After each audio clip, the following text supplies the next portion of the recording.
Bonjour à toutes et à tous, ravi de vous retrouver pour parler cette semaine de la crise irlandaise, mais surtout de sa possible contagion.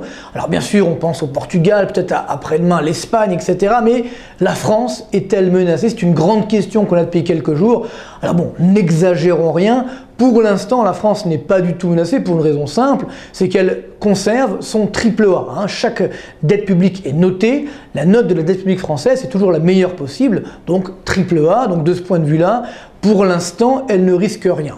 D'autant qu'on a encore une fois colmaté la brèche de la crise irlandaise en annonçant donc un plan, je dirais, de prêt à la Grèce d'environ 85 milliards d'euros. Alors évidemment, on ne donne pas de l'argent, non pas à la Grèce, pardon, mais à l'Irlande, un lapsus révélateur.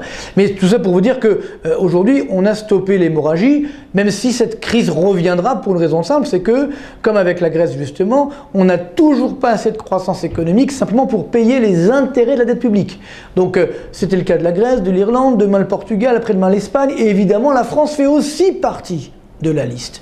Donc si à court terme on est protégé par le triple A, à moyen terme, attention, car si, on le voit déjà cette année, on a un déficit public d'environ 8% du PIB, encore plus que l'année dernière, si les déficits publics ne sont pas réduits, si la croissance française n'est pas restaurée au moins vers les 2,5 voire 3%, alors là, à moyen terme, il y aura un problème durable, parce que ça fait déjà la 4e année consécutive que nous n'avons même pas assez de croissance pour payer les intérêts de la dette publique.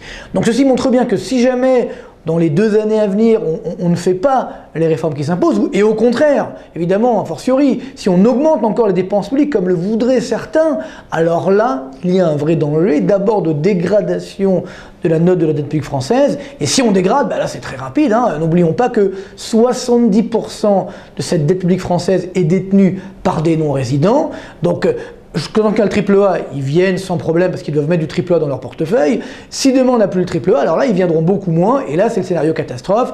Les taux d'intérêt augmentent, donc ça casse la croissance, ça casse l'investissement, ça casse la consommation, donc ça casse l'emploi. S'il n'y a pas d'emploi, le chômage augmente, donc il y a plus de déficits publics, sociaux, etc., plus de dettes publiques et c'est le cercle pernicieux, la bulle de la dette qui enflera de plus en plus. Ça c'est un danger. Alors, pour l'instant, c'est vrai qu'on n'est pas encore menacé par ça à court terme, mais à moyen terme, le risque existe. Et bien sûr, si la France est en danger, c'est la zone euro à ce moment-là qui est menacée. Et on pourrait même imaginer une explosion de la zone euro dans les 2-3 années à venir.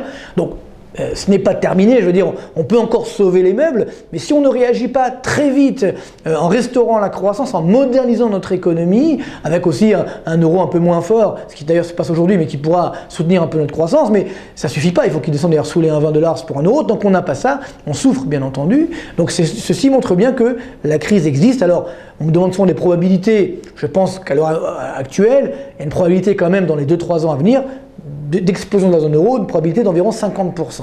Bon, on n'en est pas encore là, on peut évidemment encore stopper cette marche infernale, mais si on ne fait rien, malheureusement, ça deviendra inévitable. Donc essayons vite de restaurer une croissance forte en France, de réduire nos déficits, non pas en augmentant les impôts, mais en réduisant les dépenses publiques, notamment les dépenses de fonctionnement qui ne servent à rien et qui flambent depuis 2002. Si on fait ça, on est sauvé. Si on ne fait pas ça, il faut se préparer à des années 2010, 2012, 2013, particulièrement difficiles. Bonne semaine quand même, on n'en est pas encore là, mais tout de même il faut avoir ça à l'esprit justement pour éviter d'en arriver là. À très bientôt.